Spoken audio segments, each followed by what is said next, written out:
আসসালামু আলাইকুম। আজ আমরা বাংলা ভাষায় যুক্তবর্ণগুলো চিনে নেব। যুক্তবর্ণ হচ্ছে একাধিক ব্যঞ্জনবর্ণের সংযুক্ত রূপ। যেমন ক এর সাথে ক যুক্ত হলে কয়ে ক হবে, এটি একটি যুক্তবর্ণ। তো আজ আমরা ক এর সাথে যে সকল বর্ণ যুক্ত হয়ে যুক্তবর্ণ হয় সেগুলো দেখব এবং উদাহরণ সহ দেখব। প্রথমে যেটি আছে কয়ে ক, ক যোগ ক, ক এর সাথে ক, কয়ে ক। কয়ে ক দিয়ে যে শব্দগুলো হয় তার মধ্যে এখানে কয়েকটি আছে, যেমন আক্কেল, সরায়া ক আক, কয়েকার কে ল, আক্কেল। টেক্কা, টয়কার টে ক টেক, ক আকার কা, টেক্কা। ধাক্কা, ধ আকার ধা ক ধাক, ক আকার কা, ধাক্কা। ক এবং ট যুক্ত হয়ে ক এর সাথে ট, কয়ে ট। যেমন ডক্টর, ড ক ডক, টর টর, ডক্টর।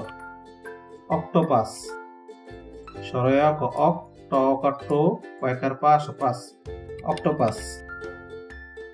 ক যোগ ত, কয়ে ত, এটি হচ্ছে ক এর সাথে ত। এই যে ক এর যে মাথাটা আছে এইটা হচ্ছে ক এবং এইখান থেকে ত, কয়ে ত।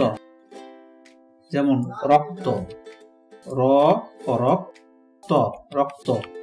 শক্ত, ক যোগ ত যোগ র, কয়ে ত র। যেমন বক্ত্র, ক যোগ ব, কয়ে ব। যেমন পক্ক। আমরা জানি বফলা যখন কোনো শব্দের প্রথম বর্ণ রেখে অন্য বর্ণের সাথে বসে তখন ওই বর্ণটি ডাবল হয়ে যায়। যেমন পক্ক। এবং কোনো শব্দের প্রথম বর্ণের সাথে বসলে বফলা উজ্জ্ব থাকে। যেমন কন, ক যোগ ম, কয়ে ম, এটি হচ্ছে কয়ে ম। যেমন রক্ষিণী।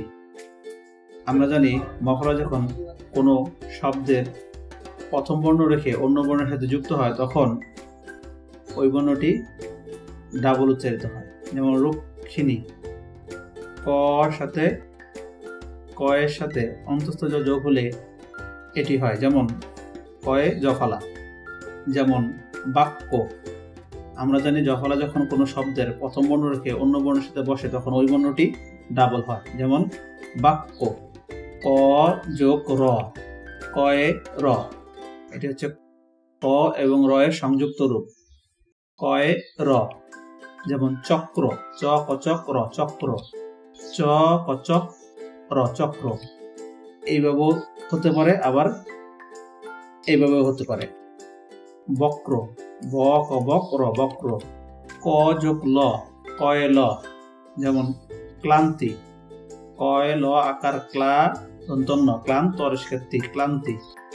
ক এর সাথে মূর্ধন্য ষ যোগ হলে ক্ষীয় হয়, এটি একটি যুক্তবর্ণ। যেমন ক্ষমা। আমরা জানি ক্ষীয় যখন প্রথম বর্ণ হিসেবে ব্যবহৃত হয় কোনো শব্দের তখন ক্ষীয় খর মতো উচ্চারিত হয়, ক্ষমা। শিক্ষা। ক্ষীয় যখন কোনো শব্দের প্রথম বর্ণ না হয়ে অন্য বর্ণ হিসেবে ব্যবহৃত হয় তখন ক্ষীয় ক এবং ক্ষয়ের মতো উচ্চারিত হয়। যেমন শিক্ষা। পক্ষ, ভক্ষক। ক যোগ মূর্ধন্য ষ যোগ ম, এটি হচ্ছে ক মূর্ধন্য ষ এবং ময়ের সংযুক্ত রূপ। যেমন লক্ষ্মী। ক মূর্ধন্য ষ এবং অন্তস্থ জ যোগ হলে ক্ষীয় জ বলা হয়। যেমন লক্ষ্য। ক যোগ দন্ত স, এটি হচ্ছে ক এবং দন্ত স সংযুক্ত রূপ। যেমন বাক্স, কক্ষ বাজার, কক্সবাজার। রিকশা, রিকশা। ভিডিওটি ভালো লাগলে লাইক করবেন, অন্যদের মাঝে শেয়ার করবেন। যারা সাবস্ক্রাইব করেন নাই চ্যানেলটি সাবস্ক্রাইব করে বেল আইকন ক্লিক করে রাখবেন। আর যারা ইতিমধ্যে সাবস্ক্রাইব করেছেন তাদেরকে অসংখ্য ধন্যবাদ।